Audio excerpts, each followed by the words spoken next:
It's July 2025 here in Silicon Valley as I record this, and this place is very much drenched in an AI frenzy. AI, generative AI, generative AI, AI. You can totally feel it. It's a frenzy. And something big is coming. Having the AI do that work, that it's way cheaper and more accurate. We're thinking about the economic impacts of AI. We're thinking about the misuse. I've been a futurist for a long time and currently leading a tech company myself. And I do agree with Mark Andreessen and Sam Altman that we shouldn't dwell on the potential negatives of AI because the positives probably far outweigh the negatives. But we're stepping into this AI jungle mostly blind. I want this to be my last video on AI catastrophes, but no, the biggest problem with AI or danger of AI is not AI taking our jobs or the copyright issues you hear about in TED or Davos.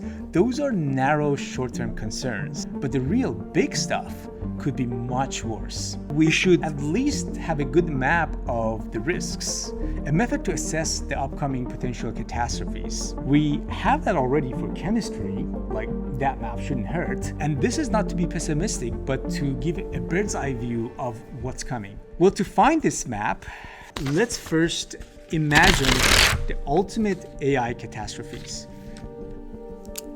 Obviously, the first branch of possibilities are catastrophes where AI unintentionally evolves to harm us directly or autonomously. This is, of course, Hollywood's favorite because who doesn't like to watch AI being a super intelligent, conscious being? But let me talk about this category at the end of the video. The second branch of possibilities are catastrophes where we humans intentionally use AI to harm each other. This harm could be done directly or indirectly, from AI spams and agentic scams to autonomous law enforcement robots going nuts. These are a large set of possibilities that all fit into this basket. And finally, the third branch of possibilities, which is my main concern, are catastrophes where AI unintentionally harms the process, the ecosystem, the tools, or the conditions we live in a way that impacts us in a negative way. The reason this category is very dangerous is that it's usually silent, unintentional, and indirect, so it's really hard to see it coming. All right, let's call these branches categories, and based on their likeliness of actually happening, mark them as category 1, 2, and 3 on this triangle. So we have this triangle here, and we're just gonna name these categories as 1, 2, and 3. So category 1 is pretty much this silent killer, which is AI unintentionally impacting some of the environments and some of the population and finances in a negative way. The number 2 is sort of using AI or abusing AI to harm each other. And number 3, or category 3, is this AI becoming conscious and intentionally sort of hurting us. Now, these 3 categories cover almost every possibility of how AI could hurt us. But this still doesn't give me a measure of magnitude of the catastrophe. I want a unit that actually lets us compare different catastrophes in a way that everyone can wrap their head around, but also crunch numbers on. The real impact of these events boils down to 2 things: the financial impact, like the dollar amount gained, transferred, or lost in different layers of the society, and population impact itself, like how people's livelihood is actually impacted.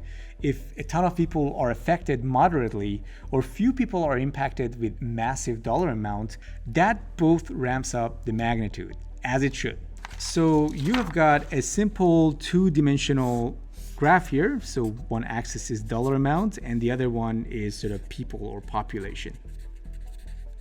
And the total amount here gives you the magnitude of the catastrophe. It's just simply $ multiplied by the population. Now let's make this even more tangible. I want everyone to understand this. Take Uber. We all know Uber, right? It's something most of us have experienced, so it's easy to visualize the scale.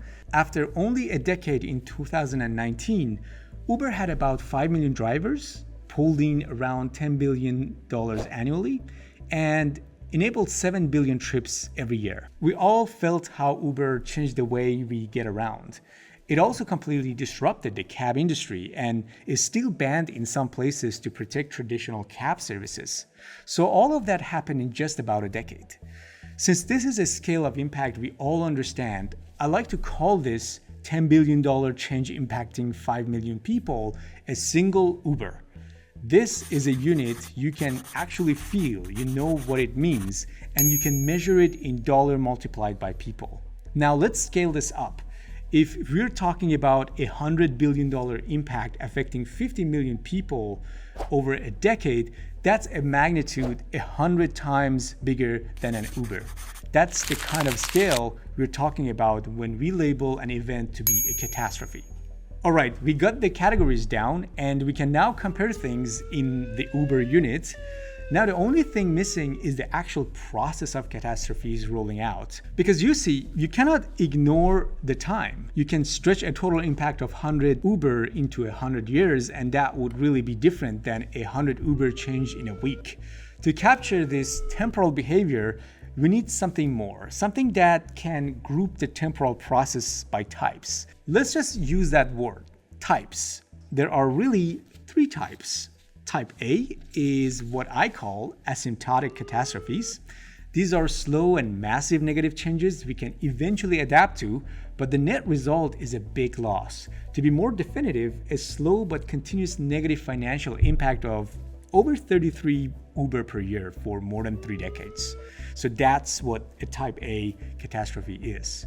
Type B are switch catastrophes, or if you want to be mathematical about it, extremum inversion catastrophes. These are catastrophes that result from a sudden change in local equilibrium or sub-process in a large ecosystem. We as a population can adapt in time and therefore take a negative financial impact of over $100 billion or population impact of 50 million in less than a decade. So that's type B or switch type catastrophe. And type C catastrophes are compounding or exponential blasts. These are catastrophes that keep on giving and usually have a cascading or viral nature in their DNA. I like to call them an AI avalanche. It keeps getting worse and doesn't stop until it hits its saturation point, getting to that 100 Uber magnitude of threshold in less than 3 years. Now, you see, each of these categories we talked about can have these 3 types. So if we make a second triangle, like so, we can show all of these categories and types in a single triangular mark. We now, ladies and gentlemen, have this labeling system that helps us measure and categorize dangers of AI. Now, having the magnitude units and this AI hazard triangle, we can label things. For example, we can say this catastrophe is category 1 type A, and it's an AI catastrophe that disrupts $1 trillion and impacts 50 million people, and therefore has a total magnitude of 1 kilo Uber. Now let's do a fun exercise here. Considering the total size of global economy, which is around $114 trillion, and the Earth population of 8 billion people, in order for an entire species to be wiped out by AI catastrophe, we need an AI catastrophe of 1.8 million Ubers, or 1.8 mega Uber per year. Another point is obviously perspective on these changes. If you're ahead of these catastrophes or benefiting from them, then to you, this might be just a benign wave or a great business opportunity. But if your entire industry is obliterated by chatbots and swallowed by sort of AI automation, then you might not be as excited. Here, we want to think of this objectively from the net population impact, not the eye of the minority who have benefited from it. All right, now that we have this map laid out, let's have some fun and dig into some of these catastrophe categories. The category 1 AI catastrophes are all about perturbing the world in a way that results in an unwanted net negative outcome. It's really charming to generate revenue and shake up different industries. We can do more with less. We can improve our quality of life and our expectation from the world. We can provide free customized education to everyone everywhere, hopefully pulling a large population above the poverty line. A few years from now, each YouTuber might be able to create a James Cameron level movie. A newbie writer can write like Shakespeare, etc., and this is all great. It is as if the more people can do something, the more it loses its value. This is why I think all the document-based industries will be wiped out and completely restructured by AI. And this is like passing an event horizon of a black hole, basically a point of no return. I mean, imagine launching a service that vastly replaces lawyers, artists, accountants, writers, editors, admins, coders, web developers, and teachers. You're talking about 100 billion and 15 million people in 3 years. Well, then you're dealing with a catastrophe, more specifically, a Category 1A catastrophe. Now, let's explore some more examples in this Category 1. Think about the gradual societal divide between the old and AI-less versus young and AI-enabled. That deeper dissociation of the fabric of the family and distance between the generations. This is a Category 1 Type A type of catastrophe. Another Category 1 Type A is the gradual AI infrastructure environmental impact. The engraving of societal bias into AI models, as I like to call it, AI bias calcification, is another example of sort of Category 1 catastrophes, Category 1A to be more specific. What about AI super smart trader that crashes the financial market by reading the entire web and predicting the actions of top 10 most influential people in the world? Well, that would be a Category 1 Type B catastrophe. You want more examples? The AI solo unicorners is another example, something like the Flappy Bird moment of AI agents, where a few masters on top are sitting on hundreds of millions of subscribers via a viral AI agent or app or game, and a 10-person company could be suddenly running a multi-Uber level impact in less than a year. They don't need a board, they don't need to report to anyone, and can impact massive populations willy-nilly. That is a catastrophe of Category 1 Type C. I can definitely give more examples of this category, but looking closer, I see some common patterns at the heart of these catastrophes. So I'd like to discuss them here. So what are dimensional changes, you may ask? These dimensional changes are basically the saturation of one medium and transition into a completely new domain. They are the point of infinity in one media or one dimension. This is like going from books to radio, from radio to TV, from TV to YouTube. AI is going to create such transitions in media industries. When anyone can write like Shakespeare and create movies like James Cameron, we have reached a saturation point of those dimensions. It means that in that domain, the content, those products are just not as valuable anymore. And this massive rise in supply imbalances the supply and demand and pushes all or part of the industry that relies on those products to obsolescence. With AI, you now have to create and move these intellectual blocks in a different dimension. A dimension that generates value and has novelty to your audience. And the truth is that nobody just knows what that new dimension is and where the threshold of obsolescence stands for old media. This is what really creates these Category 1 Type B or switch catastrophes in different industries. Ray Kurzweil and his Singularity University Club like to refer to these dimensional changes as point of singularity.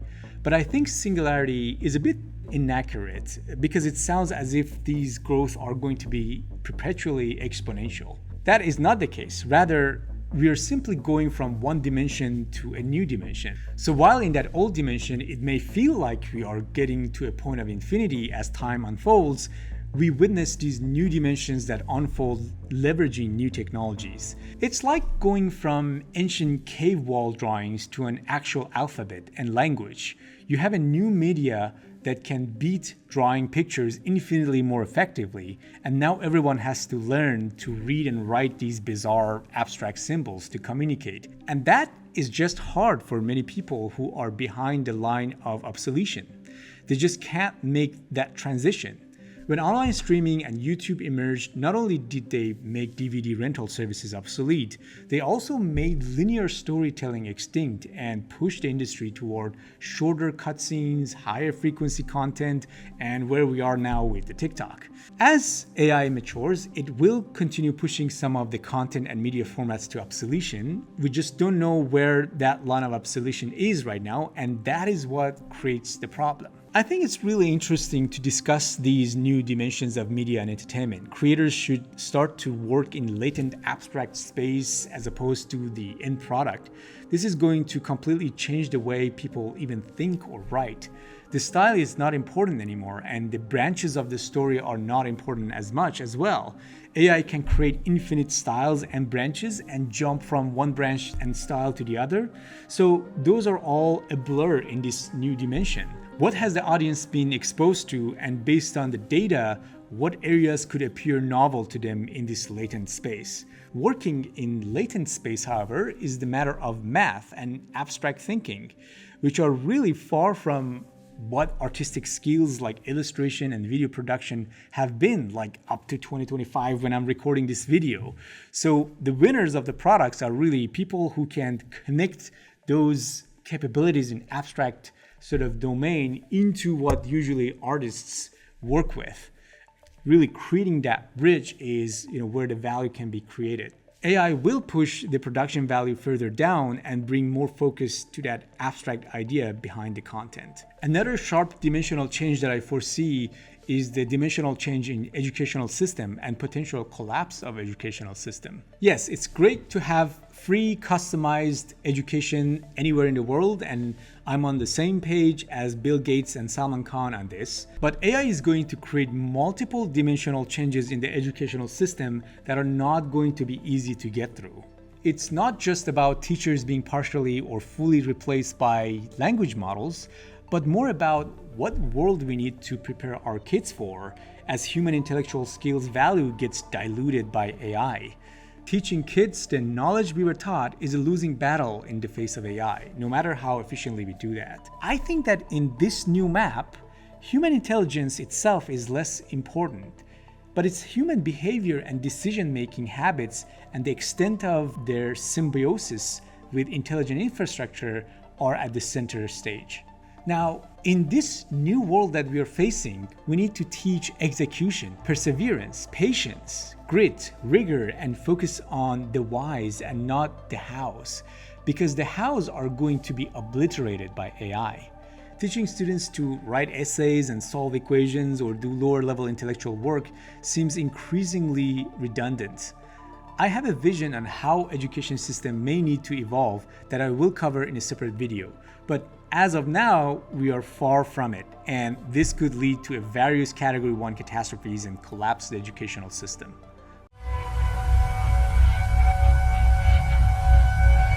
Another major trend in Category 1 AI catastrophes are massive global shifts of knowledge workers.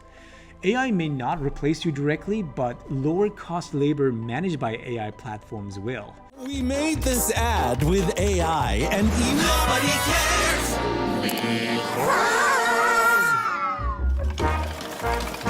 Nobody cares that you use AI. We get it. You used AI. We just care if it works. If it disrupts. Or it comforts. Nobody cares. Nobody cares that you use AI. They care about the results. For the best ones. This is kind of like having Uber for the brain, basically. As telework matures, AI decreases the delta between the performance level of an expensive software engineer in Silicon Valley and a lower-cost coder in third-world country. More drastically, these AI management platforms will be able to bridge the language barrier gap, which was, to date, pretty much the only advantage of local hires. This may not be very visible in the next 3 years, but in about a decade, we will get to the point where it's almost redundant to have local hires for things like software development or pretty much any type of document-based work. The local hire will only be done if there is actually physical need for the presence of that hire. Obviously, regulations could be set in place to prevent these types of Category 1 Type A catastrophes, maybe some type of intellectual tariffs, if you will. But such virtual exodus could cause the ultimate collapse of rich urban areas and push us to have wider and wider suburban cities. Everybody's talking about abundance. AI is poised to bring abundance. I agree to that. I think that's true. But with this abundance came the obesity epidemic, which is costing the US $1.7 trillion per year alone, impacting 95 million people. That is a 3-kilo Uber catastrophe in the US alone, just from obesity, to give you the kind of sense of these catastrophes, right? So these are kind of the things we're talking about here. Now let's think about digital transformation. That also brought the social media and abundance of access to the media, which weakened the fabric of social interaction. AI will magnify all of this set of desired and rewarding experiences that will bring further and further addiction to these products.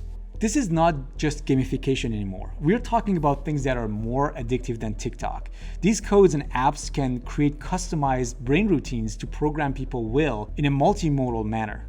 The level that AI can hack the consumer's brain can be so deep that I truly think there should be some psychological regulations on how deep we want to allow companies to hack into people's brain.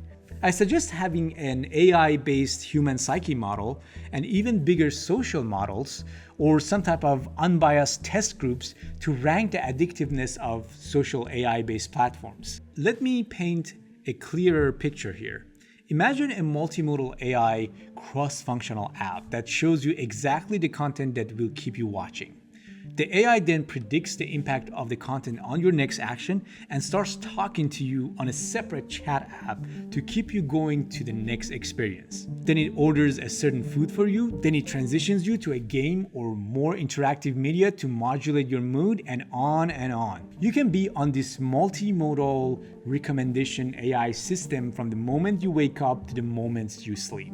This is what I call a fully computer curated life, an AI 360 bubble, almost like that movie Truman from Jim Carrey, where the bubble is made by AI, if you will. In case I don't see ya, good afternoon, good evening, and good night. The app will guide your attention, manipulate your decisions, and drive you to become a dependent subordinate to the platform. And you enjoy living that life very much. This, in fact, could be a great AI-curated life. But the downside is that you can have glass ceilings or hidden incentives in these manufactured lives set by the company behind AI. And you develop such a dependency and mental atrophy that it's almost impossible for you to break out. I mean, yeah, it's great to have a shape-shifting TikTok on steroid that predicts your every move with 99% accuracy and brings you back to the platform. How far can we depend on technology and how much should we? I mean, that's kind of the question here. As you can see, this is a deep discussion that I like to have with my dear friend, Professor Hugh Hare from MIT and Chamath Palihapitiya at some point, who have been on both sides of sort of this argument. But let's put that for another time.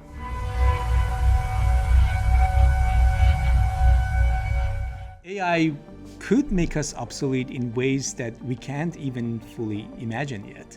I do like to believe that AI is just replacing the drudgery of our work, as Satya Nadella likes to say. But if I'm being honest with myself, this change is just sort of short term. The next 5 years, as we move forward, we will not only make ourselves intellectually obsolete, but we will make ourselves emotionally obsolete too. As the media gets richer, more engaging, and basically a punchier dopamine cocktail thanks to AI, we normal humans will appear more and more boring to each other. This is not something new. We lost tribal gatherings to TVs, lost family time to smartphones, and we will lose very basic human-to-human communication to AI. Why? Because AI can do it just much better. Yeah, you see how hard it is for me to say it? Like AI would say that like perfectly. Why? Because AI can do it just much better than us.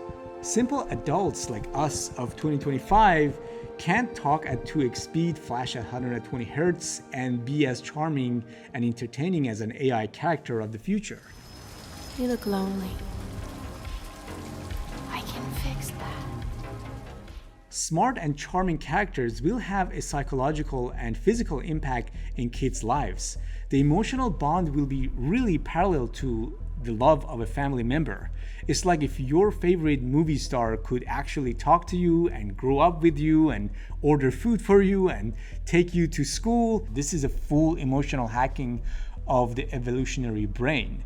Now, how do you expect a brain trained on such engaging dynamic characters to find any interest in engaging in mundane human-to-human conversation? It's just simply boring. I think the really interesting observation here is that AI-human partnership will outcompete human-human partnership. We will fill in these distances between ourselves with AI, and while that seems like it will create more connection, it will also distance us from direct contact with each other.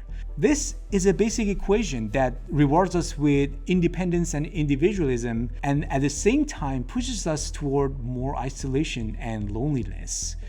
These, my friends, are a few examples of types of AI that impact the statistics of reproduction and that create population inversion in advanced countries, leading to immigration flows in a span of decades, resulting in Category 1 Type A catastrophes.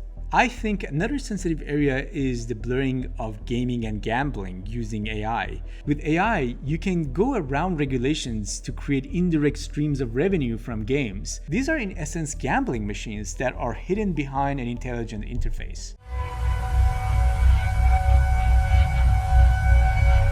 Now we're getting into a very interesting topic, which is self-reproducing codes. I think an intelligent code that can self-reproduce is definitely concerning, but the difference between an AI avalanche and an AI malware attack or virus is that an AI avalanche is rather an unintended exponential event, similar to the phenomenon known as the butterfly effect in the chaos theory. Chaos theory studies systems that can have drastically different outputs with slight differences in their initial conditions. This is a mathematical theory that shows that there are underlying patterns, feedback loops, and fractal and self-organization in seemingly random outputs of these chaotic systems.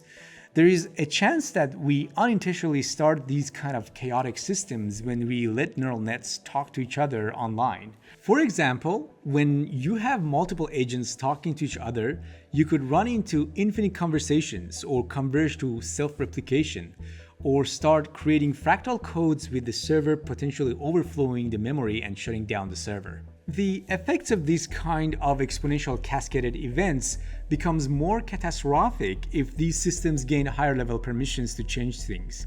You could start with a benign application that triggers a problem in another application and then creates this domino effect in the system, hence leading to Category 1 Type C catastrophe.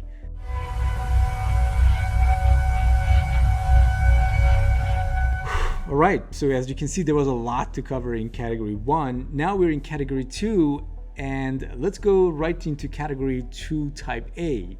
Here, AI is pretty much used as a malicious tool, but with a long, slow, invisible, corrosive impact, because this is still asymptotic. These are very similar to sort of biohacks called gene drives, if you're familiar with that terminology in biology. So these codes are apps and gradually change the population patterns and behave to harm the population. For example, what if an AI bot of a foreign country builds trust with you for 20 years to harvest your decisions at a certain critical time? AI-assisted gentrification, indoctrination, and the age of AI-assisted overlords are all part of this category. Now, similar to good stuff, I can't name one bad thing that cannot be amplified by AI. So that's why I'm going to stop imagining on this category here, and this is just a reality that we have to live with. I think the only thing that we have to sort of differentiate here is that it's one thing to be democratic with tech and give access to everybody, but it's also another thing to be sort of defenseless and irresponsible with tech. AI spam bots are probably the most innocent versions of Category 2 Type B catastrophes. Today, these spam bots are mostly for scamming people or maybe used as a very aggressive sales tool and have maybe impact of few milli-Uber basically.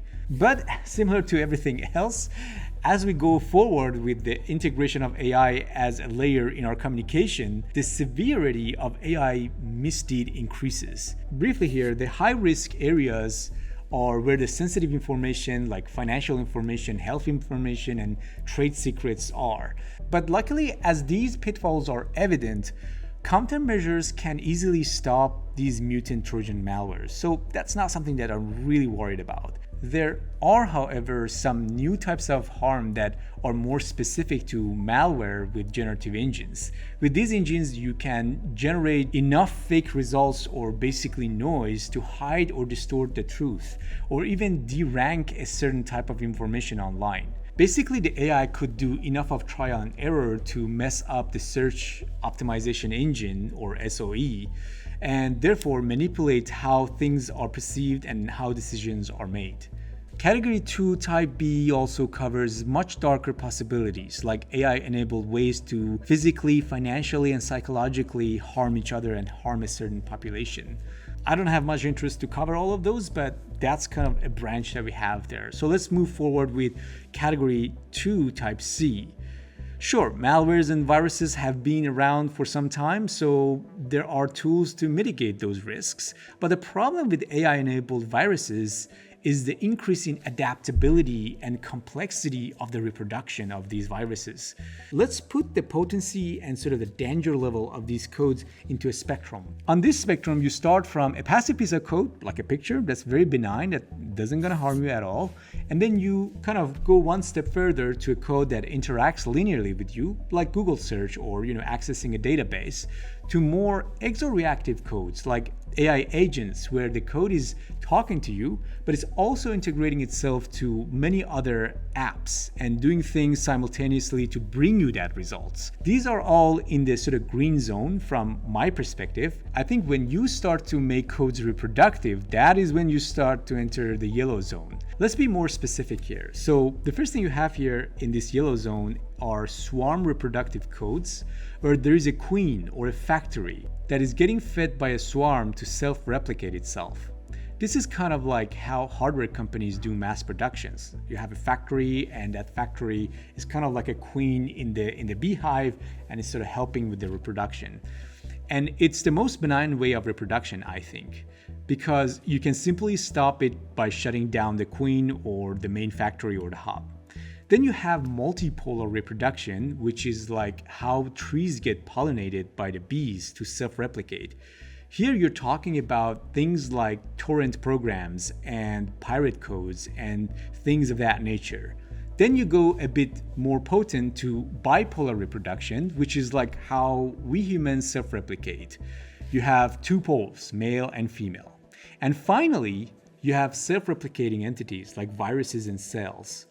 In the computer world, you have self-replicating machines like queens in computer theory, but AI can give birth to a new category of potency, and that is self-evolving, self-replicating codes. And just like the flu virus, you may never be able to fully get rid of them because they change shape while jumping from one account to the other account.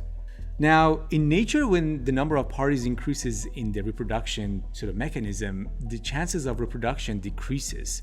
But in the digital world, the cost of complexity is rather low. So there is a chance you can really have these mutant multi-modes of reproduction. Benign pieces of codes that aggregate in your computer to reproduce to the next. Reproductive mechanisms that use LLMs to use humans as a vehicle to go viral. Like how trees use bees to reproduce. We will be the bees that help replicate these AI organisms. Think intelligent automatic pyramid schemes in the finance world set by AI agents or chatbots that compel you to introduce them to your friends. These are a new family of security risks that we need to deal with as we go forward.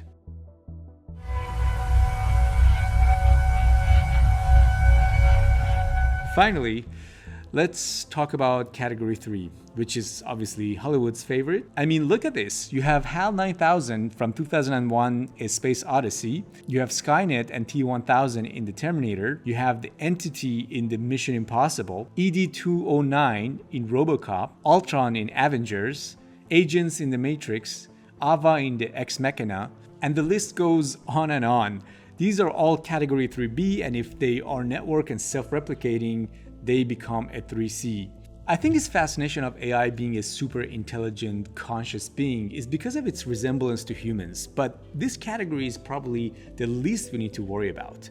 As you saw, there are a lot bigger demons we have to survive before we can even get to these categories. Actually, you know what? A few words of wisdom on category 3 here. If anyone is watching this video 100 years from now, this is my message to you. You certainly don't want codes to become self-replicating by themselves, to be self-adapting and self-evolving without any evolutionary trace maps. Any types of self-replication is a no, and download self-evolution is an absolute no-no. All right, now I gave you my warning. Let's move on to category 3 type B, which is known as paperclip maximizer, or something also labeled as instrumental convergence. For example, HAL 9000 from 2001, A Space Odyssey, is tasked with something that is misaligned with the livelihood of the space crew. On the other hand, the Avengers Ultron is Type C, which starts to build its own army and replicate in the network, similar to robots in the movie I, Robot. The problem is that you don't actually need an army of superintelligence humanoid robots to cause major damage. All you actually need is a super simple AI that can physically self-replicate to start a phenomenon commonly known as the gray goo, almost like a fungal pest in the farm or a locust swarm of parasitic beings. Just the desire to survive and the tendency to self-replicate is enough to cause significant damage. So I will be definitely extra cautious when AI comes to have any physical reproductive footprint. We can leverage self-replication to have an army of robots to clean a habitat from certain pollution, to drastically reduce global warming, or use it in terraforming or making massive changes. But aside from the dangers of self-replication, the most likely category 3B catastrophe is what I call the Great Shutdown. As years go by, we build more and more dependency on larger and larger models. Our information is more and more mapped into a unified, massive profile of us online.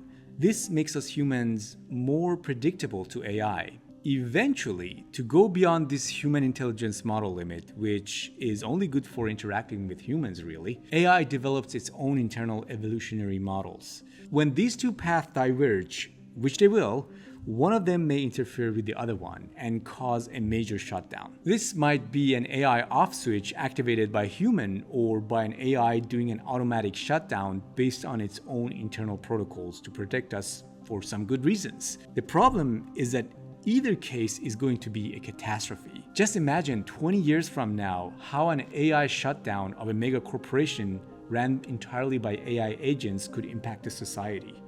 This would be far worse than losing electricity or the internet. It would be almost like having a large human society level stroke.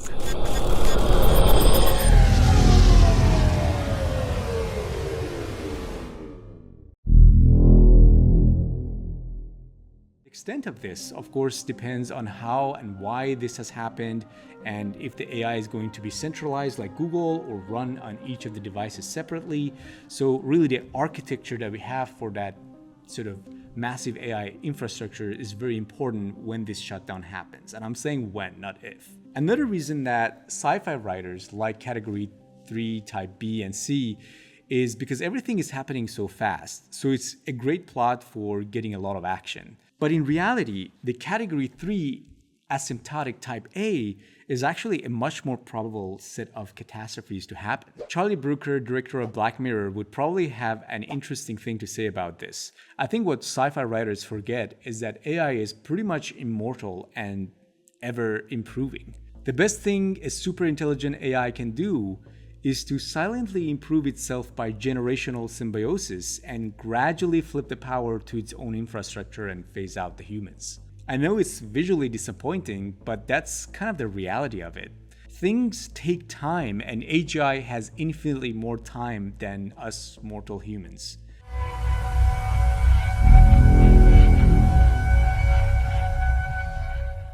Here, the idea is that AI starts to phase out humans gradually by doing X.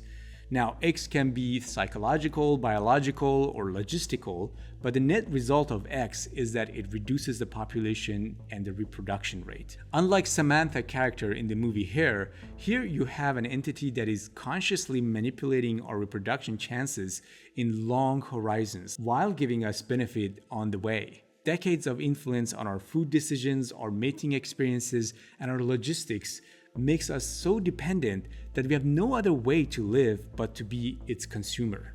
The problem is that that powerful AI might be initially controlled by humans, and you may think, well, they are just going to pull the plug if things go bad. But here's the catch. There is no dramatic moment when things feel wrong or bad. We feel powerful and comfortable, everything feels great, right up to the tipping point. By the time anyone thinks of pulling the plug, it's already too late, and doing so sounds catastrophic and even illogical to the people of that time.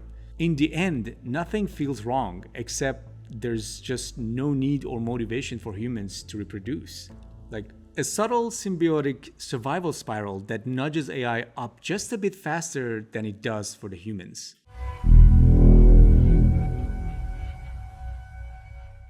Here's the second one in this subcategory. Population clustering is rooted in human tribalism, and by itself is not a bad thing. People naturally group up. It's just the human nature.